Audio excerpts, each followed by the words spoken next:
നാരായണായ. മഹാഭാഗവതം അധ്യായം 16. അപ്പോൾ അന്ന് ഉണ്ണിയുടെ 3-ാം മാസത്തെ പക്കപ്പിറന്നാൾ ദിവസമാണ്, വൃശ്ചിക മാസത്തിലെ പൗർണമി ദിവസം. ഈ കൊച്ചു കുഞ്ഞുങ്ങൾ കമിഴ്ന്ന് വീഴാൻ തുടങ്ങുന്ന ആ സമയത്ത് ആ സന്തോഷ വാർത്ത എല്ലാവരുമായിട്ട് പങ്കുവയ്ക്കാനൊക്കെ വേണ്ടിയിട്ട് എല്ലാവരും വിളിച്ച് ഒരു സദ്യയൊക്കെ കൊടുക്കുന്ന ഒരു ചടങ്ങ് ഈ വ്രജവാസികളുടെ ഇടയിൽ ഉണ്ടായിരുന്നു. അതിന് വാതിൽ പുറപ്പാട് എന്നായിരുന്നു പേര്. അപ്പോൾ തൻ്റെ പൊന്നുണ്ണിയും കമിഴ്ന്നു വീഴാൻ തുടങ്ങിയിരിക്കുന്നത് കൊണ്ട് വ്രജനായകനായ നന്ദനും ആ ചടങ്ങ് കുഞ്ഞിൻ്റെ 3-ാമത്തെ പക്കപ്പിറന്നാൾ ദിവസമായ അന്ന് ആഘോഷിക്കാൻ തീരുമാനിച്ചു. അപ്പം സദ്യക്കും പാട്ടിനും എല്ലാം വേണ്ടി രാവിലെ തന്നെ ഗായകരും മേളക്കാരും എല്ലാവരും വന്ന് അവരവരുടെ വിദ്യകളൊക്കെ പ്രകടിപ്പിക്കുകയും ഒക്കെ ചെയ്യുകയാണ്. ബാലപീഡ ഉണ്ടാകാതിരിക്കാൻ വേണ്ടി തുടിപ്പാട്ടുകളും ഭദ്രകാളി സ്തുതികളും അങ്ങനെ വേറൊരു കൂട്ടർ പാടിക്കൊണ്ടിരിക്കുന്നു. അങ്ങനെ ഓരോരുത്തർ ബ്രാഹ്മണരാണെങ്കിൽ കുഞ്ഞിന് ഇങ്ങനെ ബാധാദോഷങ്ങളൊന്നും ഉണ്ടാവാതിരിക്കാനുള്ള ഹോമങ്ങളും പൂജകളും നടത്തുന്നു. അങ്ങനെ പല പല ചടങ്ങുകളാണ് അവിടെ നടന്നുകൊണ്ടിരിക്കുന്നത്. ഈ സമയമൊക്കെയും യശോദ പൈതലിനെയും മടിയിൽ കിടത്തിക്കൊണ്ട് പുറത്തു വന്നിരിക്കുകയായിരുന്നു. അപ്പോൾ കുഞ്ഞിനെ ആദ്യം പുറത്തിറക്കുന്ന ദിവസമായതുകൊണ്ട് ഹോമങ്ങളും പൂജകളും പാട്ടുകളും കോലം തുള്ളലും ഒക്കെ നടക്കുമ്പോൾ ഇങ്ങനെ കുറച്ചു നേരം കുഞ്ഞിനെയും കൊണ്ട് എല്ലാവരും കാണുക കുഞ്ഞിൻ്റെ അമ്മ പുറത്തു വന്നിരിക്കണം എന്നുള്ളതാണ് ഈ വാതിൽ പുറപ്പാടിൻ്റെ ഒരു പ്രധാന ചടങ്ങ്.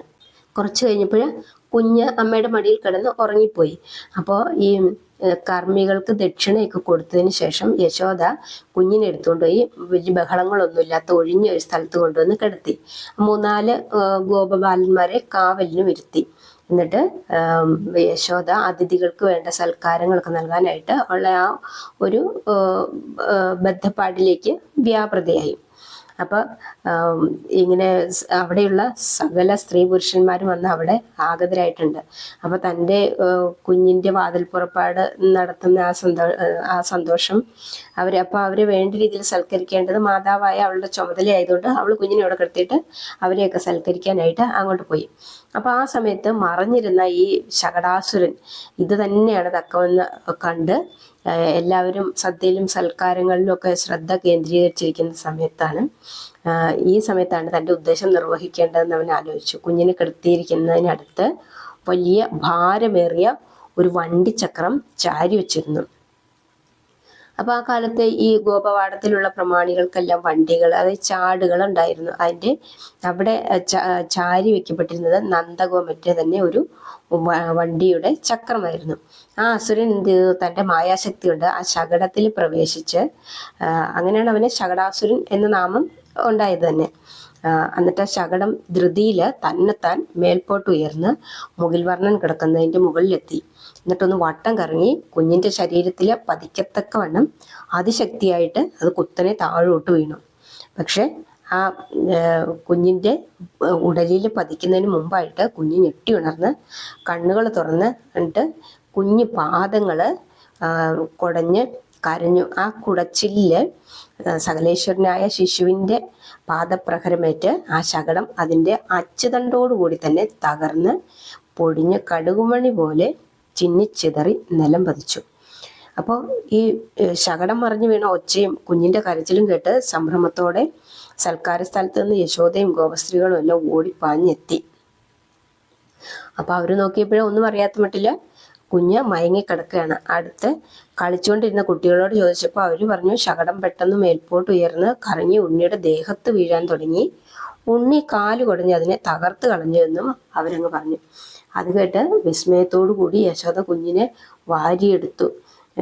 കുഞ്ഞിൻ്റെ ഭൂമേനിയിൽ വല്ല മുറിവുകളും പറ്റിയിട്ടുണ്ടോ എന്ന് പരിശോധിച്ചു. അപ്പോഴേക്ക് നന്ദഗോപനും രോഹിണിയും ഗോപികാഗോപന്മാരും ബന്ധുജനങ്ങളും എല്ലാം ഓടിപ്പാഞ്ഞ് അവിടെ എത്തി. എല്ലാവരും കുഞ്ഞിനെ എടുത്ത് കുഞ്ഞിനെന്തെങ്കിലും പറ്റിയോ എന്നൊക്കെ നോക്കുകയാണ്. അപ്പം ആ സമയത്ത് ഈ രോഹിണിയുടെ എളിയിൽ ഇരുന്നിരുന്ന അവളുടെ കുഞ്ഞു മകനും അനുജനെ ഇമ വീഴ്ത്താതെ നോക്കി പതുക്കെ ഒന്ന് പുഞ്ചിരിച്ചു.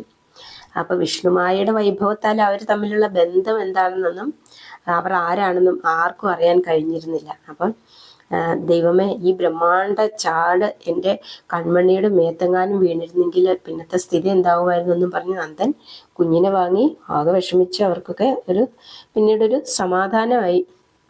അങ്ങനെ നന്ദന്റെ ഭൃത്യന്മാർ വന്ന തകർന്ന ചാടിന്റെ പൊടി കഷ്ണങ്ങളെല്ലാം അടിച്ചു കൂട്ടി വാരി പുറത്തു കൊണ്ടുപോയി അഗ്നികുണ്ഡത്തിലിട്ട് കത്തിച്ചു കളഞ്ഞു. അപ്പോൾ ഒരുപാട് ഉഴിച്ചിലും ഹോമങ്ങളും വഴിപാടുകളും ഒക്കെ കഴിച്ചിട്ടും നമ്മുടെ കുഞ്ഞിന്റെ ബാലപീഡയും പ്രേത ഉപദ്രവവും ഒന്നും മാറിയിട്ടില്ല. അതുകൊണ്ടാണ് അടിക്കടി ഈ ഉപദ്രവങ്ങൾ ഉണ്ടാകുന്നതെന്ന് യശോദ പറഞ്ഞപ്പോൾ അത് ശരിയാണെന്ന് ശുദ്ധാത്മാവായ നന്ദഗോപർക്കും തോന്നി. അവരതിന് പ്രതിവിധിയായിട്ട് പല ഹോമങ്ങളും പൂജകളും മന്ത്രവാദങ്ങളും അദ്ദേഹം പിന്നെയും നടത്തിച്ചു. സ്ഥലരക്ഷയ്ക്കുള്ള തകിടുകളും എഴുതിച്ച് അങ്ങനെ വീടിന്റെ 4 മൂലകളിലും സ്ഥാപിക്കുകയൊക്കെ ചെയ്തു. ഈ ചാട് തകർന്നതോടുകൂടി അതിൽ അന്തർഭവിച്ചിരുന്ന മായാവിയായ അസുരനും തകർന്ന് തവിടൊഴിയായിപ്പോയി. പിന്നീട് അത് കത്തിച്ച് ചാരമാക്കി കളയുകയും ചെയ്തതുകൊണ്ട് അവന്റെ ആ ഭീമാകാരമായ ജഡം ആരും കണ്ടില്ല. അതുകൊണ്ട് തന്നെ ഇതൊരു അസുരനായിരുന്നു എന്നുള്ള കാര്യം അവരാരും മനസ്സിലാക്കിയതുമില്ല. അപ്പോൾ ഈ ശകടാസുരൻ പോയിട്ട് യാതൊരു വിവരവും രാജാവിന് കിട്ടുന്നില്ല. അപ്പൊ ചാരന്മാരെ അയച്ച് രഹസ്യമായിട്ട് അന്വേഷിപ്പിച്ചു. ഇനി പൂതന മരിച്ചു വീണതുപോലെ ആ നന്ദന്റെ ഗ്രഹത്തിലെങ്ങാനും ഈ അസുരനും ചത്തു വീണതായിട്ട് എന്തെങ്കിലും അറിവുണ്ടോന്ന് അറിയാം. പക്ഷെ അങ്ങനെ ആരും പറഞ്ഞു കേട്ടതുമില്ല. കാരണം ആർക്കും അറിയില്ലല്ലോ ഈ ശകടത്തില് അസുരനുണ്ടായിരുന്നു എന്നുള്ള കാര്യം ആർക്കും അറിയില്ല. അപ്പൊ പിന്നെ അവൻ എന്ത് പറ്റിയെന്ന് കംസൻ ഇങ്ങനെ തന്റെ ദുഷ്ടരായ സേവകന്മാരുമായിട്ട് ആലോചിച്ചു. തൃണാവർത്തൻ എന്ന ഒരു നിശാചരൻ എപ്പോഴും പറഞ്ഞു, മഹാരാജൻ അവൻ പോയി ചത്തോ ഇല്ലയോ എന്നൊന്നും നമുക്കിനി അന്വേഷിക്കേണ്ട കാര്യമൊന്നുമില്ല. അടിയൻ പോയി സംഗതി സാധിച്ചു വരാം. ആ കൊച്ചു കിളുന്തു കുഞ്ഞിനെ കൊല്ലാൻ ഇത്ര വിഷമമാണോ? അത് പറയാൻ തന്നെ നമുക്ക് നാണക്കേടാണ്. തിരുമേനിയുടെ ഘാതകൻ എന്ന് പറഞ്ഞ കുഞ്ഞ് അമ്പാടിയിലാണ് ഉള്ളത്. നമുക്ക് സംശയമൊന്നുമില്ല കാര്യത്തിലുണ്ട്. മായയാലെ തന്റെ ശരീരം മറച്ചവൻ നന്ദഗ്രഹത്തിലെത്തി. അപ്പോൾ യശോദ കുഞ്ഞിനെയും കയ്യിലെടുത്ത് കുഞ്ഞിന് പാല് കൊടുത്തുകൊണ്ട് മുറ്റത്ത് നിൽക്കുകയായിരുന്നു. അപ്പോൾ കയ്യിലിരിക്കുന്ന കുഞ്ഞിന് പെട്ടെന്ന് കനം ഇങ്ങനെ വർദ്ധിച്ചു വന്നു. വല്ലാത്ത ഭാരം തോന്നി കുഞ്ഞിന്. അപ്പോൾ യശോദ കുഞ്ഞിനെ വീടിന്റെ തിണ്ണയിൽ കൊണ്ടുവന്ന് കിടത്തി.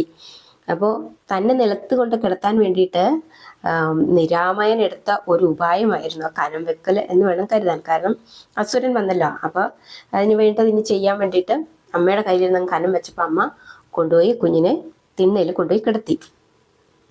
അപ്പോൾ യശോദ കരുതി കുഞ്ഞിനെന്തോ അസുഖം, എന്തോ സുഖക്കേട് വരാൻ വേണ്ടി ഭാവിക്കുകയാണ്, അതുകൊണ്ടാണ് ഇങ്ങനെ കനം വെക്കുന്നത് എന്നൊക്കെ കരുതി കൈകാലുകളും മുഖവും കഴുകി ദൈവത്തെ പ്രാർത്ഥിക്കാനായിട്ട് കിണറ്റുകരയിലേക്ക് അങ്ങ് പോയി. അപ്പൊ ആ തക്കം നോക്കി തൃണാവർത്തൻ ഒരു ഉഗ്രമായ ചുഴലിക്കാറ്റായിട്ട് മാറിയിട്ട് 4 വശവും വീശിയടിച്ച് ഭയങ്കര മുഴക്കത്തോടും എരപ്പോടും കൂടി ചുഴിഞ്ഞ് താഴോട്ട് വന്നിട്ട് ഈ കുഞ്ഞിനെയും എടുത്തുകൊണ്ട് അതിവേഗം അത് മേൽപോട്ടേക്ക് അങ്ങ് പൊങ്ങി. ആ സമയം കാറ്റും പൊടിയും മൂലം അന്തരീക്ഷത്തില് ഇരുട്ട് ബാധിച്ചതിനാൽ ഒന്നും ആർക്കും കാണാൻ പാടില്ലാതെയായി. വലിയ പ്രചണ്ഡമായ ഈ മാരുതന്റെ മുഴക്കം മാത്രം കേൾക്കാം, വേറെ ആർക്കും ഒന്നും കാണത്തില്ല. അപ്പൊ യശോദ പരിഭ്രാന്തിയായിട്ട് ഓടി വന്നു നോക്കിയപ്പോൾ താൻ കിടത്തിയ സ്ഥലത്ത് കുഞ്ഞില്ല. അവൾ മേൽപോട്ട് നോക്കി. അത് ചുഴലിക്കാറ്റിൽ അകപ്പെട്ട് പൊങ്ങി ആകാശത്തേക്ക് ഉയർന്നു. അവള് വാവിട്ട് നിലവിളിച്ചു കണ്ട് നിലത്ത് വീണു. അവളുടെ നിലവിളി കേട്ട് മറ്റു ഗോപസ്ത്രീകളും ഗോമാരും എല്ലാം ഓടിയെത്തി. അപ്പൊ പൊടിപടലത്താലും ഇരട്ടിനാലും മേൽപോട്ട് നോക്കിയിട്ട് ആർക്കും ഒന്നും കാണാൻ കഴിഞ്ഞില്ല. എല്ലാവരും കുഞ്ഞ് നഷ്ടപ്പെട്ട ആ ദുഃഖത്താൽ നെഞ്ചത്തടിച്ച് വിലപിക്കാൻ തുടങ്ങി. ആരെയും സമാധാനപ്പെടുത്താൻ കഴിവില്ലാത്തവരായി തീർന്നു. അപ്പൊ നന്ദഗോപൻ മരവിച്ച് ഒരു മരപ്പാവ പോലെ നിന്നുപോയി. ചുഴലിക്കാറ്റ് കണ്ട് ഭയപ്പെട്ട് പശുക്കളാണെങ്കിൽ വാലും പൊക്കി പിടിച്ചുകൊണ്ട് 4 പാടും ഓടി. അങ്ങനെ വല്ലാത്തൊരു അന്തരീക്ഷമായി പോയി അവിടെ. കുറച്ച് കഴിഞ്ഞപ്പോഴ് കാറ്റും ചുഴലിയും ചെറുതായിട്ടൊന്ന് അവസാനിച്ചു.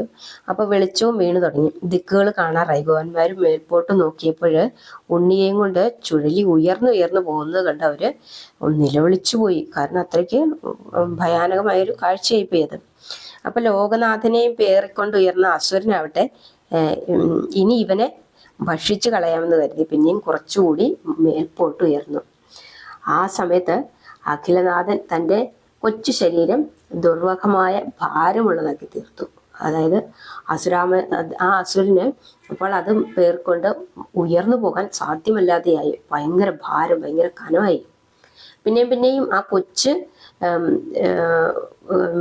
ശരീരത്തിന് കാഠിന്യവും ഭാരവും വർദ്ധിച്ചപ്പോൾ അസുരനാകെ തളർന്ന് പരവശനായിപ്പോയി. തൻ്റെ ഗാത്രത്തിൽ ഗാഠമായി അള്ളിപ്പിടിച്ചിരിക്കുന്ന കുഞ്ഞിനെ തള്ളി മാറ്റാൻ തൃണാവർത്തൻ പല വിധത്തിലും ശ്രമിച്ചു നോക്കി. അപ്പോൾ നമുക്ക് ഇതിൻ്റെ ബാക്കി ഭാഗം അടുത്ത വീഡിയോയിൽ പറയാം.